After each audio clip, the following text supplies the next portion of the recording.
Good afternoon. I'm David Mancuso with Mancuso Show Management, and I'm back for another fun interview. Though I was just thinking about something. I don't know about you, but as I get older, it gets a little tougher for me to keep the pounds off, and I particularly find that because the late fall and the winter season, it's tough to get out and walk and exercise, and so it kind of starts at Thanksgiving with all of the food and then the Thanksgiving leftovers. And before you know it, you're on to Christmas holidays and all the other holidays that surround that. And then by the time you finish with those leftovers, guess what? It's Girl Scout cookie season. And when you have granddaughters, you get those Girl Scout cookies. So that never ends. And then you get into February. And February, the Mid-Atlantic Quilt Festival comes along. And then you have Sandy Curran's chocolate chip cookies. I'll be right back in a minute with Sandy. Welcome, quilters. We hope you've been enjoying the new Mid-Atlantic Quilt Festival online. While MAQFO is free and open to the public, the team at Mancuso Show Management have put countless hours into getting everything just right to help keep the Mid-Atlantic Quilt Festival going online and, when the time is right, our in-person events up and running. We are asking for a suggested admission of just $10. We've placed a link to our suggested admission page right here in the description of this video. You are free to leave more if desired, but we truly appreciate anything you can send. Thank you so much for being here with us, and we hope you are staying safe and healthy while enjoying Mid-Atlantic Quilt Fest online. How are you? Hello, David. I am well, thank you. Very good. Tell us where you are. I'm in Newport News, Virginia, right near where the Mid-Atlantic Quilt Festival should be, but not this year. Newport News, Virginia, next to Hampton. So I did a little bit of a tease, so I have to finish this up for the audience about your chocolate chip cookies. Many people don't know this, but every year after year in our show office comes in these big, huge bowls of chocolate chip cookies. And everybody all weekend long is filling up on Sandy's chocolate chip cookies. So finally, my wife, Terry, put a stop to this because it was getting out of control. And we told Sandy last year, no more chocolate chip cookies. And she behaved herself and she didn't bring us any, even though we really missed them. It saved us from putting on a couple of pounds. So I'll try some carrot sticks. we thank you for your chocolate chip cookies. So are you in your studio right now, or? I am. Okay. All right. So I want to congratulate you. You've won a prize at our show. Yeah. Thank you so much. Second place wall, floating. It's called floating. It's a second place wall quilt. And Sandy and I always talk about how she wins at a lot of our competitions. She wins at a lot of other competitions around the country, but she doesn't win all that much right in her own backyard. So this is great. Oh, it's wonderful, except that my backyard's closed. Yeah, well, right now it is. Yeah. But congratulations, and we really miss seeing you and everybody else on site. It's always fun to do that. So tell us, just how did you? This is my standard question because I keep saying sooner or later somebody gets into this. How did you start and sewing and quilting? What's the background of that? Oh God, it's a good story. It's heartwarming. My husband's mother at 88 came to live with us after taking care of both of her parents as they died, and her husband as he died, and then her brother as he died. And she was 88 years old when she was taking care of her brother. And she was left alone, and she came to live with us. And up in Baltimore, where they lived together, she and her brother, he was a priest, Catholic priest in the Baltimore diocese. And priests have a lot of social life, a lot of friends. And she came down here and she knew nobody except us. So in order to give her some social life, I joined a church guild with my church down here because I knew it was an older group, generally speaking, not as old as Mother, but older than me at the time. And I thought that would be good for her. And at the first meeting, one of the ladies came in with a project to make a hand applique quilt, which none of them then knew how to do. And we were all supposed to take the classes at the local quilt shop and each make a block for this quilt that was going to be auctioned off for, to support the church. And my hand was up in a heartbeat. For one thing, I loved it. It was a Baltimore album, and I'd never seen anything like it. So I started making it, and I'd make one for the church and one for me and one for the church. And that's how I started. And I always felt like God gave me that to thank me for taking good care of Mother. Yes, God definitely, I believe that. God definitely did give it to you, and you Yeah. have a certain knack about how you do it. And so I'm going to assume you started off more traditionally, and you've spun into these wonderful, pretty much unique quilts that we're going to show everybody in a little bit. So how many years ago was that? Oh God, it was like late 1990s, like 1998, I think I started. So yeah, you've been back when dirt was new for 20 some odd years now, right? Yeah. Right. Okay. Well, Sandy has sent us some really neat images, and I'd like to go through them. And Sandy, I'll tell you what we have up here, and maybe you could just tell us a little bit about each. I'm going to start really with my favorite, my all-time favorite. It's called Jack. Tell us about Jack. Jack, I picked Jack because I saw pictures of Jack Nicholson with his incredible eyes. And I've always been attracted to the people's eyes. As a matter of fact, I guess you have Jack up there now, but later I'll turn the iPad so you can see the eyes that are hanging on my wall. And I've picked two images of him and then echoed them out in dark and then lighter and then lighter. And the third image is actually painted on fusible. The heck was that? I think it was painted on fusible interfacing and then ironed. I can't remember now, but I think it was something like that. Yeah. It's wonderful. It is my own. And it's all turned edge applique. And doesn't necessarily look like it because it's some tiny little pieces, but it's all turned edge applique. From the naked eye, at first look, you would think it was a photograph. Okay. Good. I'm going to go on to, I think you sent me these photographs in almost favorite order. So we're going to go on to Sweet Innocence, and to me, this really captures sweet innocence. That was my boss when I used to teach exercise classes at Bally's Total Fitness back before they went out of business. My boss, Ray, that's his grandchild. And he sent me those three pictures. It's the same little boy in three different poses, probably 18, 15 years ago.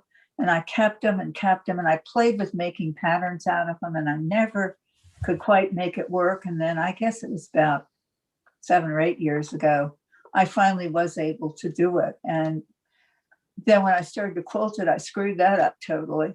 So they sat for another however long till one of the women in one of my Sakwa groups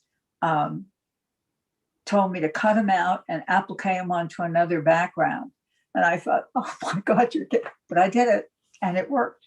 And it won It's what? wonderful. It won first place innovative at Pennsylvania National. Yeah, yeah, it's wonderful. And actually, if I go back, Jack also, I believe, took an award at one of our. That was at Mid-Atlantic. It was first place innovative again. First place, right? Okay.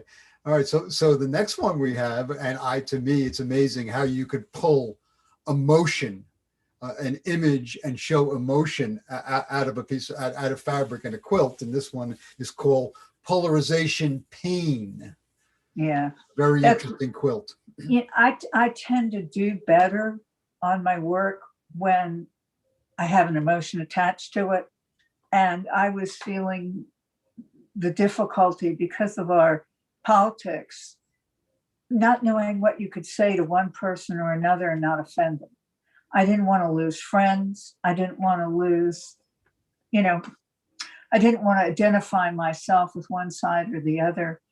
I was always trying to walk on eggs, and I figured a lot of people were. And that's what created that one. And there's actually a lot of words. The quilting is all words, different phrases and things that circle her eyes. And that one is actually painted.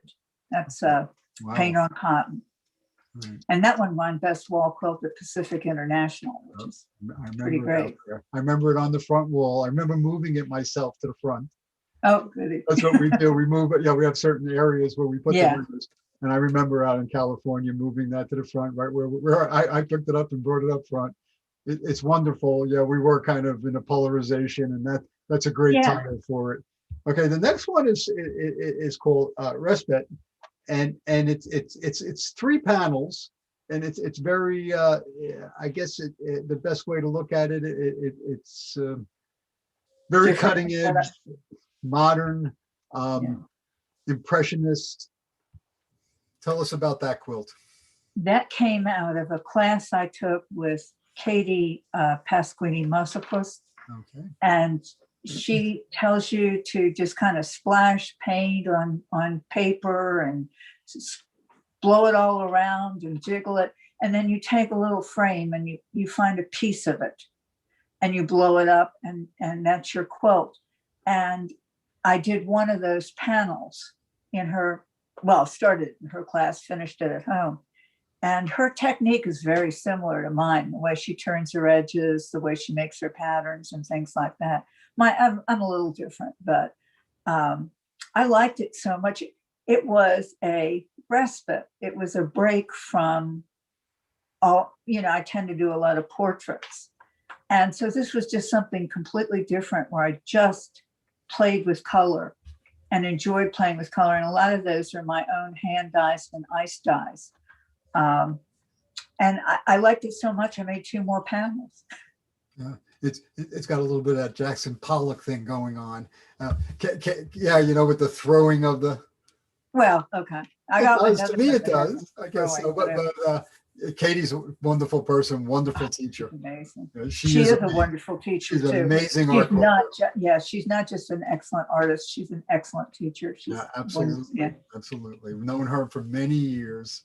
Okay, so the next one, we have 3 young ladies, but they're all the same young lady. It's called Aaron, and then I believe it's your daughter. It's my daughter, and I tried different pictures of her, and I could just never do it, because when you care that much about somebody, and when you I think she is so beautiful, she is a beautiful girl, I just was afraid I couldn't do justice to her. And what I finally did was abstracted the picture a little more than I was used to doing at the time, and used what's certainly not normal colorways for a portrait. And that's how I got around my inability to feel like I could do her justice. You could still recognize her if you knew her from that portrait, but it doesn't, it's not a picture of Aaron. So that was my struggle to make a picture. Have you entered in any competitions? Yeah, that one, that one won a bunch of stuff at a lot of shows. It won third place at one of your shows, and I'm not remembering which one now. I'm trying to think of it too, but yeah. Yeah, I had it written down somewhere, but I've lost it. So Okay, here we go. Drum roll, please. Second place, Wall in Visuals 3 Mid-Atlantic Quilt Festival online this week is Floating. And I think it's Floating. wonderful. Tell us about Floating. Okay, Floating is my COVID quilt. Everybody, I wasn't going to do one, and then finally, what came first is the poem that I wrote that went with it, which is the artist statement, which I could read to you, but it's kind of long. And it talks about floating through time, like water passing over you. The days pass by, and they're all so much alike, and there's so few ripples of anything different, like this today, a little ripple. The isolation, the loneliness, all the difficulty, the fear we've been through with this pandemic. And that's the quilt I made from that concept. And that is also painted. That's painted on silk. It's beautiful. It's beautiful. And that's a beautiful story that goes with it. I didn't realize the emotion behind that. Yeah. And right now, I do better work when I'm emotionally involved in it. Yeah, right. So. I could see that. And right now, a lot of people are feeling that emotion. Yeah. So that is very, okay. So we're going to go to the last one. And this is very interesting. It's called Lonely Girl, and she does look lonely. I don't know how you manage to capture these expressions. It's just amazing to me, and I'm sure the audience also. She looks like a lonely girl. That one hasn't been in any quilt shows yet. I just finished it last year, and I entered it in the Virginia Artists, and I won Best of Show there, which just shook me completely. I was so thrilled because that's an art show. There were maybe 2-3 fiber art pieces in there, but it's an art show, and I competed successfully against painters, oil painters, watercolors, all kinds of sculptors, all the fine arts instead of the craft that we do. And that's made out of Dupioni silk. And that's the reason I included that is there are two things that I'm working at now, two new styles. And one is painting the whole quilt. And the other is the Dupioni silk, which I just am so in love with. So that's why I included that. It hasn't actually been in one of your shows yet. Yeah, I'm looking forward to seeing it. It's kind of interesting, but I like to separate the two. I find that the process with quilting, you can maybe get away with calling the process a craft. Yeah. The finished product is art. It really is. And that's not just innovative and portraits and stuff like what I do, but the traditional quilts that rise to the level of the quilt show circuit, they are fantastic art. Beautiful. They really are. So. Those were beautiful photographs you sent us. Thank you very much. I was going to ask you how your quilts differ from other quilt artists, but after looking at that, I think I think you answered the question just looking at that. Tell me, what is the average time frame, or is there an average time frame, from start to finish on one of these projects? Back when I was doing Jack, that probably took me close to a year. And then some of the others have been, fits and starts. I start them and I screw them up and I have to do something to rescue them, or they sit in a pile for a while. But with COVID and with basically not being able to do anything except sit around and quilt, I've gotten some really big pieces done in 2-3 months, which is a big deal for me. And that's really fast for me. Fast. Yes. Wow. That's probably going to go away when we can have a life again. But hey. So what do you? Yeah. Well, we'll take that life back. But what do you find most fulfilling? Is it do you sketch first by any chance? So I mean, everyone's a little different. I tend to work from photographs. So I spend a lot of time looking at, I used to look at photographs in magazines and things. Now I tend to do it online and crop them out and pick out pieces of people's faces and things like that. Then I put them together on the computer. Recently, I've been working on abstracting things a little more because frankly, I was doing portraits, how many years ago, fairly realistic portraits. And then everybody got into it. I thought, everybody's doing this. I'm not unique anymore. So now I've started to try to abstract them more. And that's, they have that feel. So is it the process, the creative process of the design, or is it the quilting, or is it the painting? What is there a particular part of it that you find most fulfilling? probably the creative process, making the design. All right, the creative There's process. a lot of work goes into that. Yeah. I bet, because I can't even in my wildest imagination be able to create something like that. And so give us a little. I see you're in your studio. Can you I'd like to see the eyes, if I could see the eyes up closer, or the audience would like to see the eyes, and they're absolutely wonderful. So I think Move my there you go. You got to kind of get down a little bit. Nice ceiling, by the way. You have a nice ceiling in that room. Oh, sorry about that. That's okay. All right. I think I need to get back to show it. There are actually 3 different looks. I don't know how to do this. You're getting Maybe there. Right.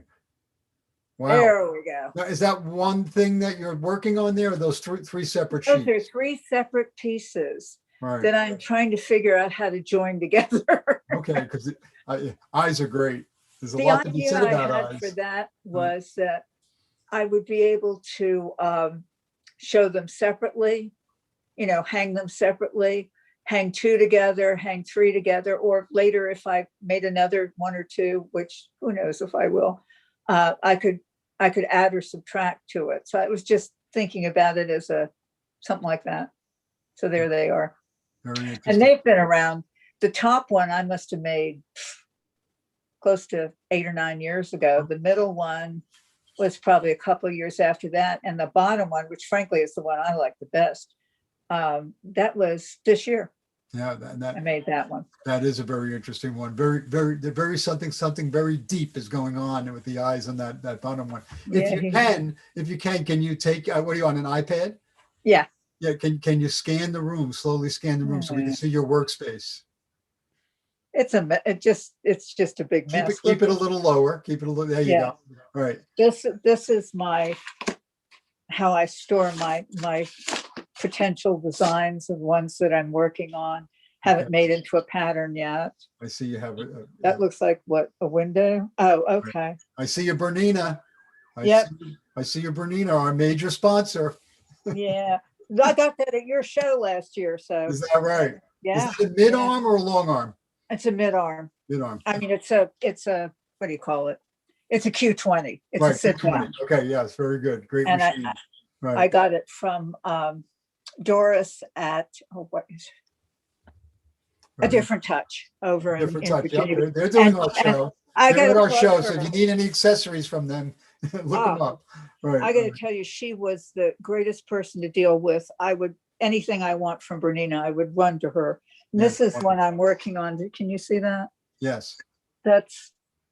Those are this is all handwork. Back to something to do at night when I'm bored watching TV. I like handwork. So it looks very Chesapeake Bay. Yeah. That's for sure. With the crabs. They're all hand appliqued and beaded in Dupioni silk, because that's what I'm into right now. So I know everybody's obviously been locked down with COVID and unable to travel and do things, but can you tell us a little bit about Sandy Curran outside the quilting world? What other things you may enjoy, or besides coming to Mancuso shows? I'm a good cook. You can attest to my good chocolate chip cookies. No, I like to cook. And we have a real meal every night. And I do tend to look around for new things. So it's not always the same recipes over and over, although some of them are repeated a lot. And I was a gardener I was loving, not great at it, but vegetable gardening. And then last year, we've had a lot of new construction, new houses built in this area in the last year or so. And they've chased the deer out of all their natural habitat. And now they're just foraging through people's yards and they're foraging on your garden. They certainly So are. I basically got, I tried and replanted and replanted. It was just crushing. I got almost nothing. You need Almost to fence nothing. it in. I love to garden, but I've given up on the vegetable garden. Yeah, we have the same thing, and if it's not the deer, it's something else. And then Yeah. and I don't know what it is, but every time I plant tomatoes, I get some kind of blight on them. And when you think about it, during that season, you could go out to some great roadside stands and buy wonderful stuff. But just go back to the flowers. Go back to the flowers. Get out of the not produce so much thickets. around here. I have trouble finding really good tomatoes, and I love my tomatoes. But the deer just ate the plants right down to the ground. I got nothing. So it was heartbreaking. But I love the deer, so I'm not mad at the deer. Yeah. What can they do? The poor Poor things. It's not their fault. So and then I'm an exercise freak. I walk 5 miles every morning. Yeah, well, yeah, that's why you can bake all those cookies and still stay so thin. I tell you, everybody was saying, where are the cookies this year? The people that work for us. And really? Of course, I right away blamed Terry. I said, my wife, Terry, I said, Terry told her not to bring them. And they were like, oh. Oh, maybe I'll. Oh, I don't know about that. Don't get me in trouble. Don't go around Terry. Okay. Don't get me in trouble. Okay. So this was very, very informative. You're wonderful to interview. Anything else you want to add to it, or? No, just that, man, like everybody else, I cannot wait until this is not virtual, it's real again. Right. And I can walk around the convention center and see friends that I don't see the rest of the year, even when we can meet. They've moved a little bit further away or something. Sure. It's thank you for this. It's so much better than nothing, but God, I can't wait until it's no longer virtual. Yeah, same here. Same here. So we can't wait to get together again too. Thank you. We do have some things coming up this afternoon, and we have a interview, Chalk Couture, with Michael, and then Michael is also going to be interviewing. And Sandy, you've probably seen this. Roy Mitchell with the Juvenile Department of Justice. Is going to be on this afternoon. He has a wonderful, and Michael's going to be interviewing him at, let me see here, 5 p.m. It's a wonderful exhibit of the young men in the juvenile justice system. It's a wonderful quilting program. It is. It's talk about something else that's emotionally moving. It's turned lives around. Roy is a wonderful man to do this. It takes a certain type of person, and it's always a fun exhibit. And so so Michael will be interviewing Roy. Okay, thank you very much, everyone, and we'll see you again. Okay, thank you. I can't wait to actually see you.